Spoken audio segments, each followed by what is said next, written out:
Muchas gracias por la invitación y la oportunidad para estar aquí con ustedes. Voy a hablar inglés, pero entender español si quieres preguntarme en español. ¿Sí? Great. So I'm Brady Wagoner. I'm a professor in Denmark at the University of Copenhagen and the University of Aalborg, as well as Oslo New University College in Norway. And what I want to present on today is an approach that I've been developing with other European social cultural psychologists, and it's an approach that we call psychology as world making. As social cultural psychologists, we believe that psychological processes are historically and culturally situated, but with this meta perspective, we want to go further to say that psychology or people are also active in constructing their future, both individually and collectively, and that psychology and psychological knowledge plays an important part in this construction of the future. So that's the very kind of sketchy general framework for what I'm going to talk about today, and it's sort of very meta-theoretical. It's just a delay. So this developed out of a workshop that we had in Neuchâtel in Switzerland a few years ago, where we met with a whole bunch of social cultural psychologists, and we thought we're going to get to the foundations of the discipline and think about what kind of psychology as a whole do we want to develop. And out of that came this collective paper spearheaded by Seamus Power at the University of Copenhagen, but we're really all involved in its inception. And we've also been developing it through a number of other papers. Alex Gillespie and I just published this paper on looping effects, how psychological knowledge loops into common sense and everyday relations and changes them. And a number of others have also been developing papers along these lines. But I'm going to primarily talk about this first paper today. And our starting point for discussions were really a number of major limitations and debates that had been happening in psychology. And we touched a little bit on them yesterday, even. The first debate is the replication crisis. We've found that actually even high-ranking journals, only about 64% of studies are shown to replicate well. I mean, these are supposed to be kind of classic, timeless studies, methodologically rigorous, and yet 64% don't replicate. That raises some pretty interesting questions about the discipline. Now, the response to this crisis has mainly been to tighten up methodological procedures, to be more transparent about how the data was collected, to pre-register hypotheses and so on, which is helpful, but we would argue a quite limited response. It doesn't really question the basic paradigm, whether we should even expect studies, especially social psychological studies, to replicate. The second limitation that has been widely discussed and came out yesterday is the weird problem that 97%, at least that's the last figure that I have, of studies in psychology come from North America and Europe. 97%, that's a lot. Yet they're making claims about the mentality of people at all times across history and across the world. It's a pretty problematic sampling bias. We also know that this sample is weird. Western, educated, industrialized, rich, and democratic, which is really a narrow subset of the range of humanity and societies. Now, the response here has been limited as well. It's mainly involved trying to sample people in other parts of the world, but often it's done at a remove from those people. So we'll hire companies to go and administer questionnaires in India or some other place. But here you see that the knowledge produced isn't very well grounded in those societies and in those people's ways of thinking in other parts of the world. There's still a kind of separation between researcher and those researched. So what we really need to do is actually get into other societies and other contexts and other ways of knowing, have a more of a dialogue with our participants, and involve people in different parts of the world, other researchers, in the broader research project of psychology. Would be a more thorough response to this problem. I think both limitations point out some of the problems with a strictly experimental approach to psychology as well, that looks for causal relationships between one variable and another. We all know, if you've participated in an experiment before, that for the experiment to work, you're already kind of making guesses about what the experimentalist is trying to do. You have to kind of play along with the norms of the experiment that they set up. If this is the case, then you don't have a direct causal relationship between one variable and another, but actually one's behavior, one's action, one's perception is normatively regulated by the context of an experiment. Those norms will probably be different in different parts of the world, as well as people interpret the experimental tasks and questions differently there. So that's the kind of background of the critique that we're working with. One of the positive influences on what we tried to do were this classic paper by Ken Gergen. I don't know if you've read it before, Social Psychology as History. And it kind of has an interesting history itself, this paper. At the time, Ken Gergen was doing more mainstream research and was quite successful at it, but he had this nagging feeling that something wasn't quite right with it. And he articulated it within this classic paper, what problems that he saw in the discipline. And it was kind of a bombshell for the journal that he published in. A lot of people who published there were angry that they let this paper be published. And even his PhD supervisor kind of disowned him after he published this paper. There's a nice interview between him and Michael Billig where they discuss this. In the paper, he basically argues that social psychological processes are all very much historical, and that as the culture and the history changes, so too do the psychological processes.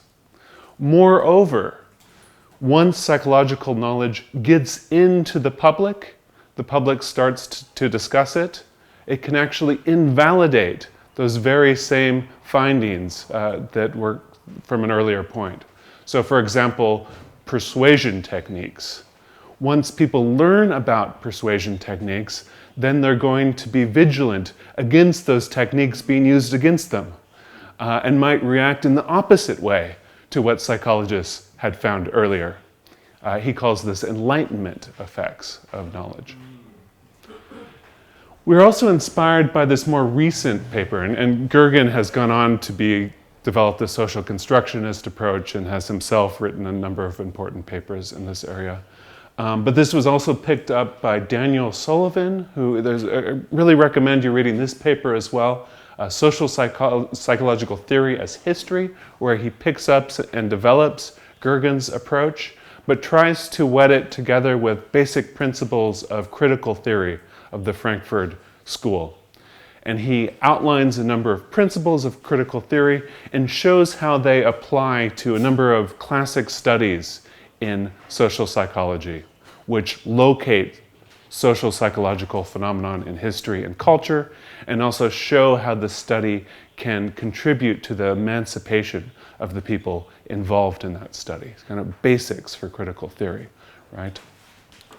But we wanted to go further than this. We thought that not only are people kind of pushed and shaped by the past, by history and culture, but also people are living in the future, and lots of different possible futures, and act in the present so as to bring about those possible futures that they imagine. So we're not only pushed by the past, but we're also pulled to the futures that we imagine. And we've been developing this through a number of different social-cultural books on imagination. So a number of us had already sort of played with this idea. If you know Carlos Cornejo, he has a major chapter in this book. So that brings us to our main proposal of psychology as world-making, and we distinguish between two levels of world-making here. One, of world-making, and this studies people as they make worlds, their meaning-making, their goal orientations, their imaginations of the future. It would come out quite strongly, for example, in situations of crisis and revolution, where different imaginations of what could be get put on the horizon and people act toward those possibilities. We're seeing it very strongly in different parts of the world now. The second level is psychology for world-making, the role of psychology and psychological knowledge in contributing to the way that the world unfolds. So we're not just observing, we're not just following this unfolding, but actually psychological knowledge can enter into it and change the way that the world unfolds. So as a basic assumption here, psychology is never neutral or passive, but always serves different social interests. Mostly the interest that's been served by psychology is the labor market, right? Efficiency, prediction, and control. We know from Habermas and others that this is only one possible interest that knowledge can serve. It could also serve, for example, understanding other people or emancipation in Habermas's terms. We think by focusing on change and possibility rather than what is, psychology will become more useful and relevant to society as a whole, not simply the labor market. So, this paper is basically structured to start with the general assumptions that we want to make about the world, which is ontology, right? What exists. And here we develop an ontology of process, looking at the world as constantly in a state of unfolding. We then go down to epistemology, how knowledge is produced and justified. And we look at how psychology interacts with the very phenomenon it studies, how it's entangled with that. We saw it a little bit with Foucault's approach yesterday, and that's one way of looking at how psychological knowledge is entangled with the phenomenon it studies. Researchers, we argue, can participate and anticipate world-making in this approach. This leads into ethics. And here we move away from a kind of bureaucratic ethics that you're probably familiar with to more of an ethics of responsibility. We argue that researchers are embedded in unfolding contexts and have a responsibility to consider the consequences of their knowledge for world-making. And finally, methodology. How should we research this? And here we argue that we shouldn't focus on cause-effect relationships, but on tracking unfolding social processes. And we have methods to be able to do that. So now we're going to look in more depth at each one of these different levels, starting with ontology. At a general level, we can ask, does our ontology foreground things, static things, a world of static things, or processes, things in a state of development and becoming? The dominant approach in psychology is very much a things ontology. It looks at the world as composed of stable things or variables, which are invariant. They just move around, right? Reality at its core is seen as basically unchanging, the deep structure of things, the deep structure of our mind. Change is seen as noise. This is good for comparing and contrasting static objects, but is really not very helpful if we want to study crises, innovation, and historical change, which is what we want to focus on with this approach. In contrast, we want to develop a process ontology, which emphasizes being over becoming, the world as evolving, emergent, unfinished. And we argue that genuinely new things come into existence through time. This goes back at least to Darwin's approach, where he showed that species are not stable, but actually new species emerge in the course of time, and that this process is unpredictable in a lot of ways. The pragmatist philosophers and others picked up this idea and generalized it. And they basically said that not only species, but the whole world is evolving, changing, developing. And this is partly unpredictable how this is going to go. Just to quote William James, who I've been reading a lot of, the universe is unfinished, growing in all sorts of places, especially in places where thinking beings are at work. And according to James's approach, our thoughts, our ideas actually can change the course of realities unfolding. From very simple levels of not being able to open a door, and then you have possibilities of what might be wrong kind of enter your head. Maybe it's jammed, maybe somebody locked it, maybe somebody put something up against it on the other side. We don't know which one of those is true, but we test them out.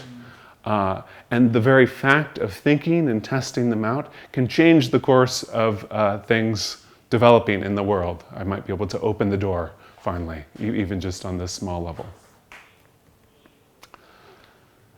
But we also develop a more specific process model based on the notion of dialogue. And Gabrielle and Nancy will know this from their studies of argumentation, that it's a powerful process metaphor that foregrounds relational aspects of thinking. That has a long history as a metaphor for thought, going all the way back to Plato. More recently, people refer to Bakhtin very strongly, and probably the one to develop it most recently is Ivana Markova, who died a couple of years ago. The fundamental idea here is that we're not looking at individuals as kind of atoms of experience, but relationships between people. Meaning emerges as an interaction, and the outcome of this interaction is not fully predictable. If you're in a genuine dialogue or conversation with somebody, it has these kind of new emergent qualities to it. And there's also this idea from Bakhtin that every action, every utterance is a response to what came before. But at the same time, it's an anticipation of what's going to come at the next moment. And there's this famous quote from Bakhtin: every utterance is a link in a chain of speech communication. Finally, this approach foregrounds the issue of answerability, as Bakhtin's term, which means responsibility, as well as the issue of power asymmetries, which always play out in dialogue. There's no ideal speech situation. There's always power asymmetries at work. So from this process and dialogical ontology, we move on to epistemology, which is the study of knowledge. And here we're going to move away from a spectator theory of knowledge, Dewey's term for traditional epistemology, toward a more actor or participant epistemology. In the classic view, knowledge is produced by a detached observer. And actually, our word for theory actually comes from a Greek word for somebody who would observe some kind of event, but they do it from kind of outside of the event as a neutral observer. And this person represents or describes the world as it is from that outside position. Truth is seen in the correspondence between what's in the mind and what's in the world, like a picture in the head or a mirror of nature in Rorty's phrase. So we're going to move away from this view toward a view of knowledge as produced in interaction by beings already in the midst of things, already interacting with the world. And within this interaction, our knowledge actively contributes to the way that the world develops. It's very much a kind of pragmatist epistemology. Here, truth is not in the correspondence between what's in the mind and the world, but in the consequences of our ideas when we act on them. So to take that door example again, if it really was locked and I find a way to get the key, then I know that that was the really true idea in the end. So it situates truth within the unfolding experience of the world, rather than in terms of some kind of abstract, absolute state of things. To quote William James again, truth happens to an idea. It becomes true, is made true by events. This also foregrounds what knowledge does, not only what knowledge is. So how is knowledge entangled with our social life? And we have a number of interesting approaches that have looked at this entanglement of social and psychological knowledge. We had Foucault yesterday. I'm going to flag Ian Hacking's work here.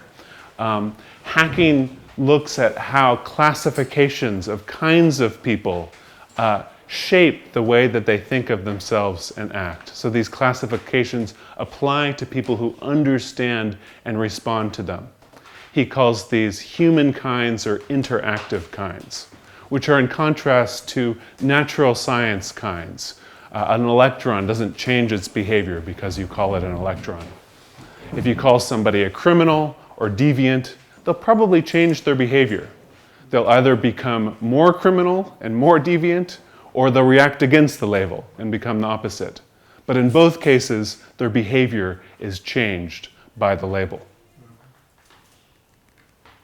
So scientific categories do not merely describe people, they change how people see themselves and act. Once a category circulates in society, mental illness, risk group, people adapt to it and change their behavior. And a classic example of this is Hacking's book, Rewriting the Soul, where he looks at multiple personality disorder. And if you go back to the early 20th century, there was basically very little discussion of this. They called it dissociative states, and maybe 2 or 3 dissociative states would have been mentioned. Then in the 60s, you start to get this wider public discussion of this thing, multiple personality disorder. It's on the news, people even make television shows about it and films. Was that? Hitchcock. Hitchcock, yeah, exactly. And so it gets out into the public sphere. People start to talk about it. And all of a sudden you get this explosion of people who have multiple personality disorder. And it goes from 2 or 3 personalities to like 18 personalities. So what happened here? Well, Hacking says that this is real, but it's very historically situated. It lasted a few decades. Hacking says that he even found places where they had split bars where you could go to if you had multiple personality disorders and meet other people with these disorders. But then over time, like the discussion died down in public, and the cases of multiple personality disorder also died down at the same time. And now actually in the DSM, it's just dissociative disorder again. So you see how these kind of categories run their course. So people's response actually feeds back into the category itself and changes it. So we're basically chasing moving targets with our categories in the social sciences. So this is really about the categories that we use to describe different kinds of people. Alex Gillespie and I thought that we could also apply it to psychological theories, not just categories. A lot of theories, I already mentioned persuasion as one example, loop back into social life and change the way that people behave. We're kind of all inundated with psychological knowledge. You hear it all the time. Experts come on the news, it's on TikTok. Somebody yesterday or a couple days ago mentioned a TikTok psychology, that all of her clients get information about psychology from TikTok. I mean, it's just out there in the public, right? But we noticed that some psychological theories are weakened as soon as they loop back into the public. Persuasion would be an example, conformity, obedience, nudging as an example. As soon as you learn about these processes, you're less likely to do them, right? You react against them. There's an enlightenment effect. But there are other theories that are actually strengthened by looping effects. An example of this would be therapy. If you go to therapy and learn about therapeutic approaches, that will probably help the efficacy of the therapy itself. Yeah? Another example would be distributed cognition, mnemonics. If you know about how this works, you can apply these processes more effectively. Knowing about mnemonics helps actually increases the truth of that theory of mnemonics. A strange opposite kind of looping effect. So we tried to kind of figure out what are the characteristics of theories that are weakened by looping and others that are strengthened by looping. And we thought that those that are weakened by looping have this particular kind of social relationship attached to them, where we treat people as objects in our research rather than other persons.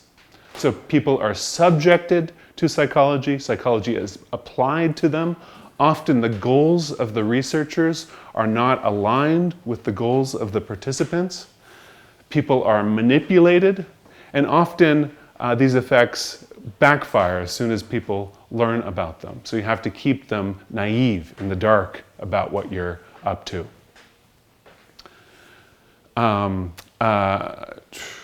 Yeah, and they tend to undermine the agency of people, just looking for these causal relationships between variables.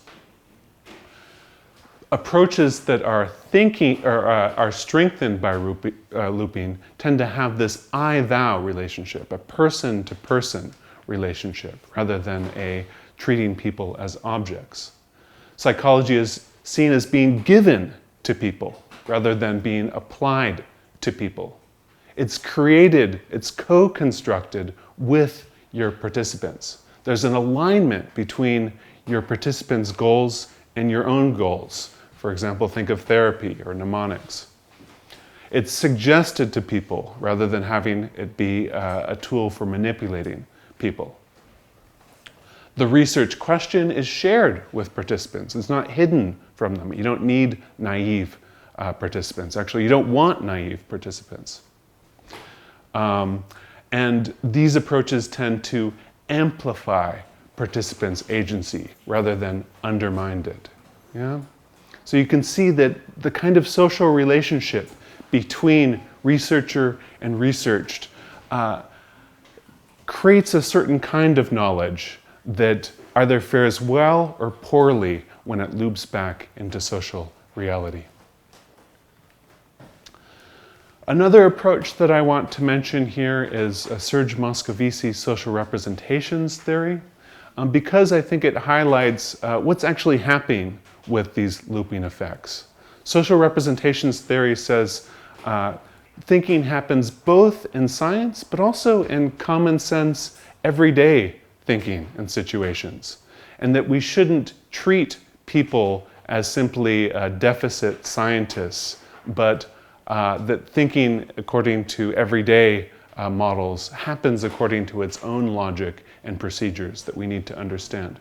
And he points out that there's this interesting interaction between scientific knowledge and lay common sense knowledge, that a lot of the categories that we use in psychology, for example, come from common sense, or brought into science and then they're tinkered with and developed there.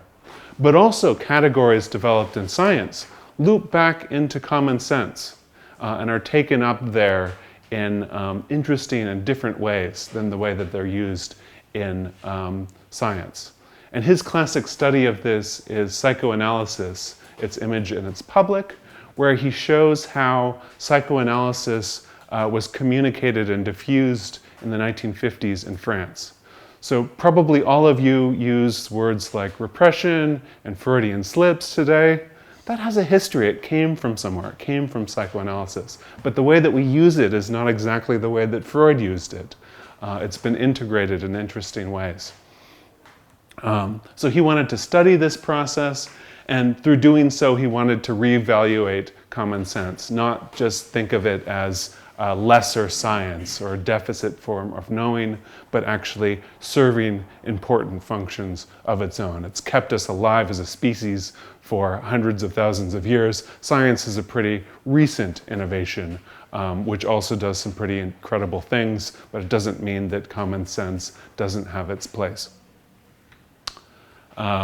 So through common sense communication, basically guides people's actions. We act on the world on the basis of the meaning that we give it, but also creates social realities through communication with other people. How am I doing for time? Okay, perfect. So that brings us to this epistemological triangle, the idea that every form of knowledge always necessarily involves three parts: an ego, alter, and object, or a self, other, and object. There's no unmediated knowledge that doesn't involve some kind of social relationship. And we can put different things within this triangle. So the ego could just be the me, the I. It could be a we, as my group. The alter could be a single other person, it could be another group of people, or it could just be the normative structure of society at a particular time. But these are different kinds of social relationships that are active. And the object is constituted partly by that social relationship, but also by the way that we interact with the object itself. This is a bit abstract. I've been watching some of these videos coming out of Minneapolis of the recent murder of the protester there. And it's quite interesting to see how the situation is constructed from different positions, right? Immediately, Kristi Noem says that this is a terrorist instigator, constructing the situation, the object, from a very different point of view, but also vis-a-vis how she knows the protesters are going to construct the situation. Likewise, the protesters constructed in another way, knowing very well how the Trump administration is going to construct the situation. Yeah, so that would be a kind of clear example of these kind of social relations and knowledge construction. It also points out how power asymmetries are always involved and can distort knowledge. Obviously, the Trump administration has a much bigger mouthpiece than others in this case. And it shows us that epistemology is tied to politics in pretty interesting ways. We need to ask ourselves who's speaking, who is heard, who defines the object. So now we move to ethics, and here we're going to move away from this bureaucratic administrative ethics that you're probably used to, where you, for example, do informed consent and anonymity, which is important, I'm not denying that, but it's insufficient. It assumes static roles and outcomes in this relationship, when from this world-making perspective, we assume that relationships are open-ended and changing. So we need to include a kind of broader notion of ethics. Participants aren't objects, but fellow human beings who are developing in the world as we are. Research here could be thought of as a coordination of plural perspectives, including one's own.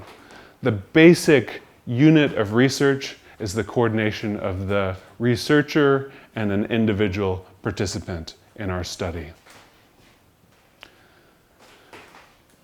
Our research isn't about predicting people's behavior, but rather making their actions and their interpretations sensible to other perspectives and other people. It's very important that we understand before we evaluate people from this perspective. And here I did some research during COVID in Germany, involving conspiracy theorists and anti-vaxxers. And rather than just starting with, they're wrong, we need to get them on board, vaccinated as fast as possible, I really needed to listen to them and hear what are the reasons, why was it that they didn't want to get vaccinated. And I have to say, they weren't so crazy in the end, a lot of them. I mean, they were more reactive to government overstep of its power, liberty as a big issue. They actually knew the information about vaccination statistics and scientific statistics better than most of our other participants. I wouldn't say I would become an anti-vaxxer afterward, but I was more sympathetic to this position after doing the research. So this requires reflexivity, sensitivity, recognition of human agents and human agency. Lastly, this ethics requires that we foreground the consequences of our knowledge, and that researchers are partly answerable to this.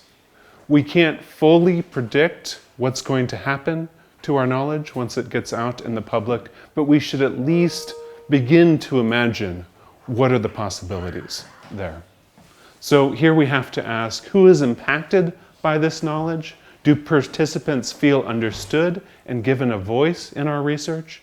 And who holds power in producing and circulating this knowledge? All right, so last section, just looking at methods. And here again, we argue that a pluralistic methodology, but none of these methods are focused on identifying cause and effect relationships. Instead, they're focused on the unfolding world as it happens and tracking and understanding this unfolding. And psychology has a lot of methods for doing so. And here we're going to go back to these two levels of world making. So methods for studying of world making, people's imaginations, people's meaning making. We have case studies are a powerful way of doing this, which are contextualized, longitudinal, reflective. A good example here is have a friend and colleague, Flora Cornish, and she's been doing research on the Grenfell Tower catastrophe. And she was there kind of early on, capturing the different perspectives and feelings and some of the community events that took place. But this is an ongoing situation. They're still trying to figure out how to memorialize and compensate the victims. And so it's a story that's a case study that hasn't ended yet. Also, surveys can actually be useful here as well. For this COVID project that I mentioned, we used surveys as the first methodological instrument, followed by interviews. And they can be a powerful way of tracking things as they change over time within a large population of people, followed by interviews to dive deeper into what's going on there. We didn't use them so much to look for cause and effect relationships between, for example, demographic variables and vaccination willingness. Just to take a final example, looking at naturally occurring texts can be quite powerful as well. Newspapers, but also social media, things changes very fast. And actually some of these new automated AI tools are quite powerful for seeing, for example, new conspiracies that are emerging within the online sphere and how that they're spreading there, really getting things as they're developing. Then we also have methods for world making, and here we're going to foreground this emancipatory knowledge interest from Habermas. A classic example of this is action research, where you're basically invited into a community that has some problem that they want to work with. What researchers come up with is returned to the participants themselves for dialogue and revision, and you suggest changes to this social sphere that will help to bring about a positive change that the community is after. A classic example of this is this community with high suicide rates. Psychologists went in, they were invited in, talked to a number of different people, and then they suggested changes that might be made to the community to lower these rates. Here, though, we need to be very careful because intervention can be done on people or with people. We definitely want to be in the latter category when we're doing kind of world-making projects. We need to work directly with the people rather than administering interventions on them.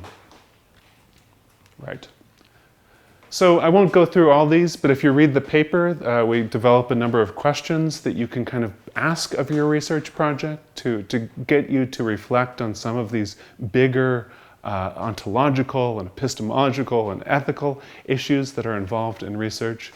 Just a few examples, like does your research emphasize things or processes?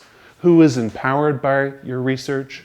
What futures are opened by it or closed, and so on and so forth. So I won't get into each one, but you can go back and read it in the paper. Great. So just to summarize where we've come, psychology is not only a historical science, but also a future-oriented science of and for world-making. People are future-oriented and often guided more by what could be or what should be than what is. Psychology, whether it's intended or not, contributes to societies and cultures in which we live. It cannot be a passive bystander in the world.